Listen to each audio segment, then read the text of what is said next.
بسم الله الرحمن الرحيم الحمد لله رب العالمين والصلاة والسلام على أشرف الأنبياء والمرسلين سيدنا ونبينا ومولانا محمد وبارك وسلم. We praise Allah subhanahu wa ta'ala, our cherisher, our nourisher, our sustainer. We send durood, peace and blessings on our beloved Master Nabi Muhammad sallallahu alayhi wa sallam. أعوذ بالله من الشيطان الرجيم بسم الله الرحمن الرحيم يا أيها الذين آمنوا لا تتخذوا اليهود والنصارى أولياء بعضهم أولياء بعض ومن يتولهم منكم فإنه منهم إن الله لا يهدي القوم الظالمين. Honorable ulama, respected students, brothers, sisters, Assalamu alaikum wa rahmatullahi wa barakatuh.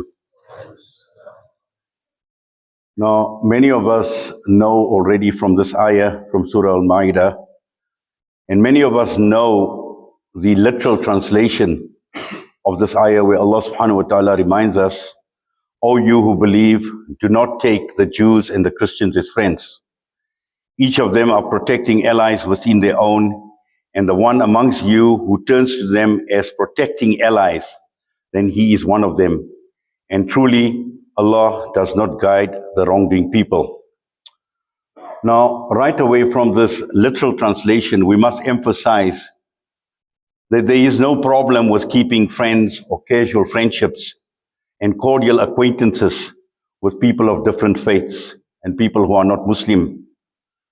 But when we talk of protecting allies or relying on them for protection, when they openly oppose or display hostility towards Islam and Muslims, when they are unjust, when they become oppressive, we need to be assured that guidance from Allah subhanahu wa ta'ala will be lacking.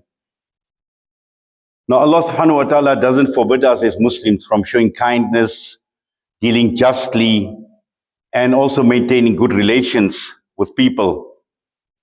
But when it comes to those who fight you due to your faith, those who displace you, those who ethnically cleanse you, those who drive you from your homes, those who help and are those who help and who are complicit in your expulsion, Allah subhanahu wa ta'ala refers to them as whosoever takes them as intimate associates, then it is they who are the wrongdoers. So in the context of what we would like to discuss today, and the topic being consequences for the Arab world and normalization with the Zionist state of Israel, we are living in an age when oppression is dressed as diplomacy and tyranny wears the suit of democracy. And as we have seen, the apathy of the Muslim leadership and the Ummah sometimes towards politics, and this is not just dangerous, it is devastating. And at the same time, when one looks at and reminds ourselves of the saying of Nabi sallallahu alayhi wa sallam, when Nabi sallallahu alayhi wa sallam reminds us that each of you is a shepherd and each of you is responsible for his flock. Yet we find today too many Muslim leaders have abandoned this. They have chosen silence over action. They have chosen being complicit and indifferent to what truly Islam expects of them. And as we speak right now, looking at the Arab world in particular, and with the countries that they have already normalized relationships, and particularly those like the United States of America and Zionist Israel, we find in many of these so-called Muslim countries, political Islam is practically non-existent. And we see the consequences of this devastating stalemate in the Arab world, the impotence, the inability to do anything about it. And we've seen they are now raising the question, what do we do about Gaza? What do we do about Palestine? And when we unpack all these developments, when we look at their vision, when we look at their negotiations, and even statements that come out from the Arab world and from these negotiations, we find a leadership that is in disarray, a leadership that is divided, and even their visions are irreconcilable, where they cannot even agree amongst each other. And we have a clear example in three of the countries, Egypt, Jordan, and the United Arab Emirates. These are countries that have already normalized relationship with Israel through the Abrahamic Accords. And when we look at their vision and we compare that vision to Israel and the United States of America, both these aggressors continue and insist on their version of what the outcome for Gaza should be and what the outcome for Greater Palestine should be. Now, one has just to look at the latest round of negotiations that have taken place, and this took place in Cairo not very long ago. And this is where we raise the question, how can you negotiate with someone who continually acts in bad faith?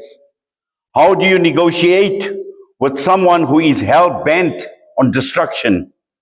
How do you continue enjoying normalizing relationships with a regime that has displayed flagrant disregard for humanity? They have shown no respect for international law. They have acted with impunity. They have displayed hideous conduct, illegality after illegality, when nothing can justify the barbarity that they have meted out to the people of Palestine, where they are hell-bent on ethnic cleansing and the intended displacement of the people of Palestine. And even worse, brothers, while the slaughter and the barbaric murder continues, and we see this through normalization, that these governments still remain complicit. They remain deaf to the deadly bombs and the cries and the screams of the innocent victims.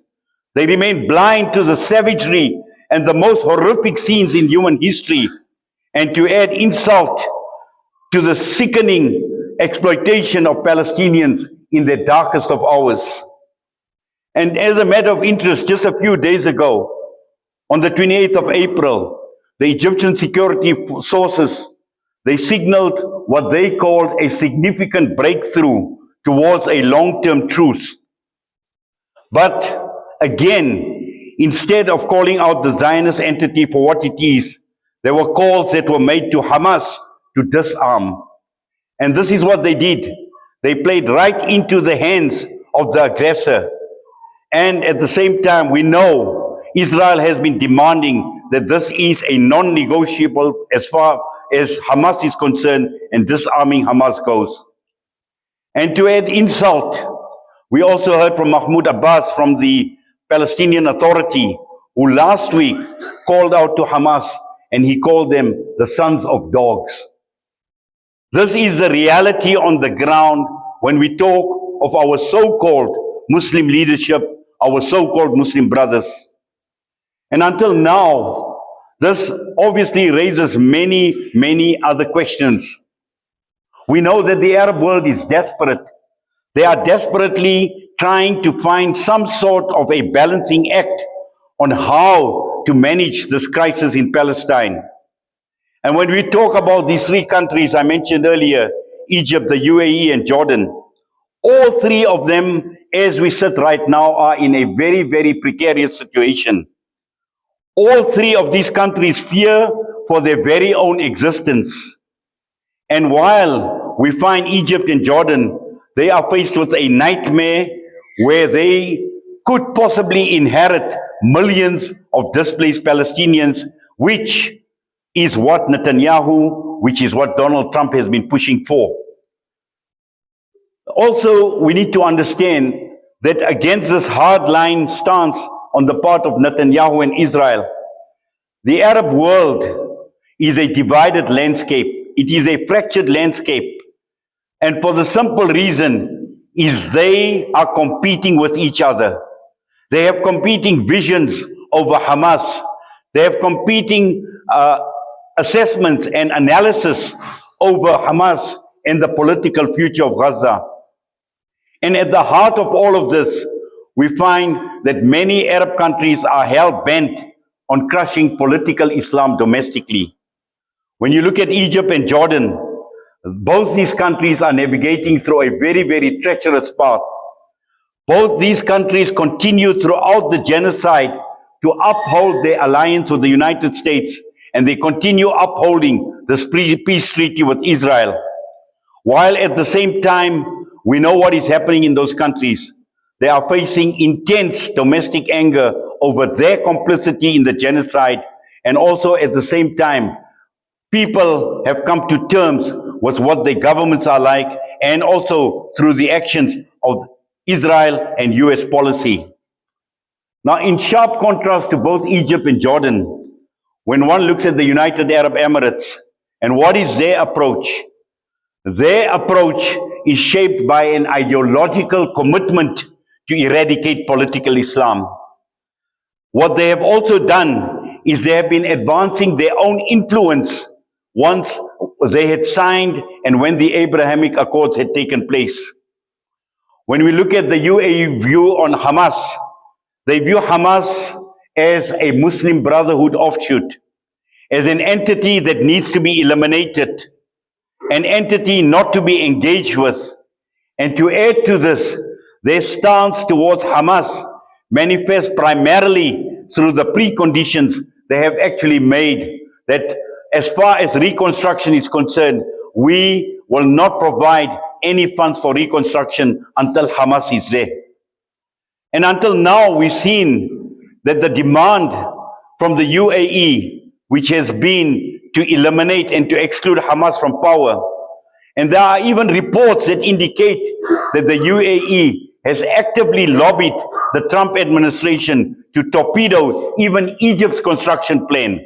This is the difference in vision that they have with each other, where they don't trust each other, they don't have any confidence in each other. And this, at the end of the day, all of it reaching one conclusion, that these negotiations may be too accommodating as far as Hamas is concerned. We must also at the same time understand that central to the Emirati vision is a person by the name of Mohammed Dahlan. Mohammed Dahlan was the former Fatah security chief in Gaza, and he was later exiled to Abu Dhabi in the UAE. Now this man has got a history of antagonism towards Hamas. He has close ties to the Emirati President Mohammed bin Zayed. And the hope from the UAE is Mohammed Dahlan to promote him as a viable option to govern Gaza in a post-Hamas era, but at the same time, potentially in coordination with the Zionist state of Israel. So what we observe, brothers, with all these countries is they are not only facing pressure from within, but to a large extent, they feel threatened by Hamas. And this is the reason why we can understand the reluctance to take a stronger stance on the unfolding genocide. If we go back, most of us can actually trace back even to the Arab Spring, when the Muslim Brotherhood had gained prominence. What these countries will do is they would rather get into bed with Zionist Israel because it serves their purpose of retaining power, and this would guarantee them security with the help of the United States of America. This was even evident when Mohammed Morsi was removed from power in Egypt. In Jordan, this pressure intensified even more, where we found that the Islamic Action Front, which was the Muslim Brotherhood's political arm in Jordan, in 2024, they made significant gains in the elections. But what happened after that? Under pressure from Saudi Arabia and the UAE, we found that Jordan had actually banned the Muslim Brotherhood, accusing it of political instability. Now, this crackdown alone tells us one thing. It aligns Jordan's proposal to exile thousands of Hamas members, to disarm them, and to facilitate the return of the Palestinian Authority in Gaza. Once again, another clear indication and more evidence of an anti-Hamas position coming from the Arab world. Now let us look at the Saudi position, and this is quite interesting. The kingdom was actually close to normalize with Israel in September 2023, just before the 7th of October. But when the 7th of October had happened, they were actually forced to pull back. And of late, we have seen Saudi Arabia linking the normalization of Israel to the establishment of the Palestinian state based on the 1967 borders with East Jerusalem as the capital. There was even a time when Saudi-owned media initially labeled Hamas as terrorists, but subsequently they softened their tone. But again, what are the Saudis maintaining? They maintain that lasting peace requires a two-state solution, which we all know by now it is dead, it is buried. Yet they continue insisting on the eventual disarmament of Hamas and this two-state solution. Another contradiction. So this is exactly what is playing out in the Arab world. Contradiction after contradiction, disagreement after disagreement. Let us understand what is the position of Qatar. Now, Qatar has been playing a very, very unique role. It is unique, but also very complex. We know Qatar has hosted Hamas. Previously, they've hosted the Taliban. And Hamas has been hosted by them since 2012. And we also know that Qatar has been a key financial supporter of Gaza. And they've also recognized the fact that engagement with Hamas is critical, both from a mediation perspective and for eventual peace. So they're playing this neutral game, but at the end of the day, it is a game where they have not rejected Hamas outright, unlike many of the other countries, and who are also part and parcel of this negotiating team. So while all of this is actually playing out, we see the empty rhetoric by the Arab world. They carry on holding on to power. They still display their inability to hold Israel to account. And at the same time, what we find is the Palestinians are caught in the middle of this master plan. We see Hamas, although they've been battered, but they still demonstrate resilience. They're still regrouping. They are still prepared to continue fighting. And Hamas has made it clear, disarmament is a red line which they are not willing to cross. And this brings us to the most important question as we conclude. What is the end game for Gaza? The answer lies in, as long as the Palestinians remain gridlocked by these competing, by these contradictory agendas in the Arab world, the consequences for them and for normalization with Israel will put them at even a greater risk. Because Israel has made it clear that they are politically and militarily invested in perpetual conflict. They will continue pursuing their military dominance and indefinite control, not only in Palestine, but over the entire Arab world. And the United States of America under Trump has given them this license to act with impunity. And while these Arab countries remain at the mercy of both these aggressors, the end result is still a devastating stalemate, where the Palestinians are left on their own. And while these Arab countries continue not able to reconcile among themselves, and why they still continue having their differences, they have condemned the Palestinians, leaving them to a future that is trapped between destruction and despair. And this is something that we need to understand very, very clearly, that one cannot be friends with aggressors. One cannot be friends with those who oppress.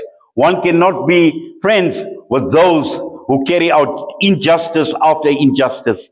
And it's not injustice that is carried out in the last 18 months. It's been going on for a very, very long time, for well over 75 years.